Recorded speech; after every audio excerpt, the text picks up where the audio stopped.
Join me now, as I do every Monday, my wonderful panel, Keith Pitt, Nationals MP, former Nationals MP to Gary Hardgrave, former Minister, of course, there in the Howard government.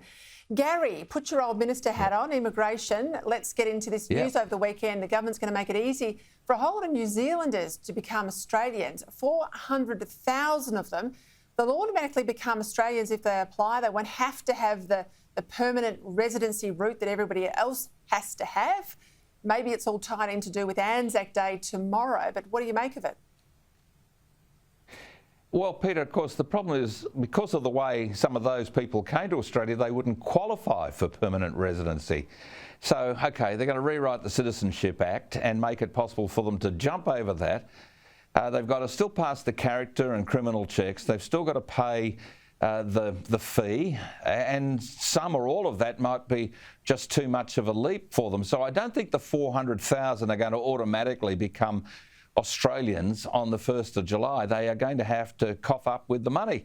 They're going to have to fill in the form. They're going to have to qualify. So that part doesn't worry me too much. But Peter, the problem I have with this whole thing is it's creating a class of citizenship away from the whole. And if we just heard Tony Abbott, as usual, being eloquent, talking about the fact of bringing people together. This is completely dividing the country, like the Voice is. This is now a second type of citizenship.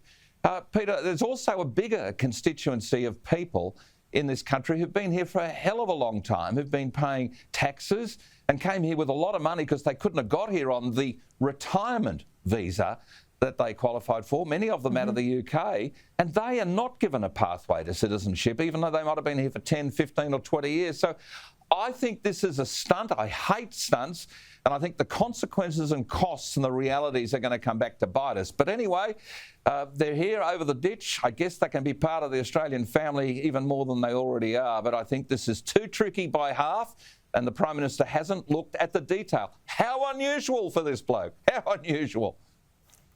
That is sharp analysis, and I'd like to know what electorates they are in, because I think they're always favourable to the government that lets them in the door, and perhaps this is 400,000 votes the PM's hoping to have.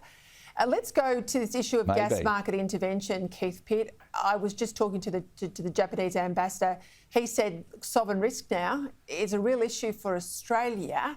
Do you agree?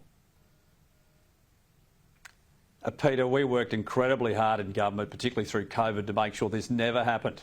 All of those hard-working individuals in their high vis, they moved out of home, they shifted states, they lived away for months and months on end so that we could maintain this country's reputation and our supplies and contracts, particularly into Japan. A few short months, federal Labor government, and that's been lost. It's just an extraordinary intervention from the Japanese ambassador to say that there's sovereign risk now in this country for investment. It's just extraordinary. And it's going to get worse. We now see the mandatory go to practice is likely released soon. We've already seen caps put in place, none of which has driven down the price of electricity, by the way. All it's done is scare away investment and make things much more difficult for foreign investment into this country, for people who actually want to build things here, make our resources sector even stronger. $460 billion it'll contribute into our economy. Guess how we're paying the bills? Yeah, exactly. Have a look at this video. It's a bunch of Canadian politicians. It should be up there on my screen. It's called Hope in High Heels. It's a campaign for awareness in relation to violence against women. You need to see the pictures because it's just absolutely shocking. These are Canadian lawmakers, all elected to Parliament, schlepping around the tables there, the benches, in pink and red high heels. Now, Gary, I think it's a worthy cause, ending violence against women. But, I mean, these are the same clowns who can't even agree on a definition of women anymore, but they can be men in high heels and think they're helping women, which I don't agree.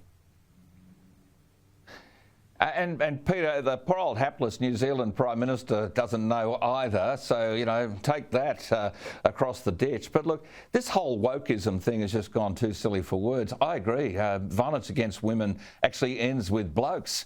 That's where it stops. You don't have to wear a pair of high heels to believe in an end to violence against women. And I think it just belittles the whole cause. You know, I know that Barry Humphries and others have done really well in having some lampooning moments when it comes to female garb. But these people are meant to be serious legislators, and obviously they're not. Canada is broken, New Zealand is broken, and Australia is breaking before our very eyes. And this corporate wokeism that Peter Dutton's talked about, for instance, Peter, there is no doubt in my mind that people are trying to take over our core institutions. Anzac Day tomorrow being opened up by Welcome to Country to a bunch of people who actually fought for the right for that kind of sentiment. I find what is happening in this country right now a great moment of reckoning, and I hope Australians take time to think about it tomorrow. Spot on, Keith. Are we going to see your hoofers in a pair of red high heels? I saw the Alexander Downer experiment, and I think I'll avoid all of that. He's got great legs. Very much. He's got great legs. Well, I had forgotten about that with the fishnets and the whole bizarre. Yes, you're absolutely right. I'll leave it there, gentlemen. I don't know that it's good to keep on this train of thought. All right, see you next week.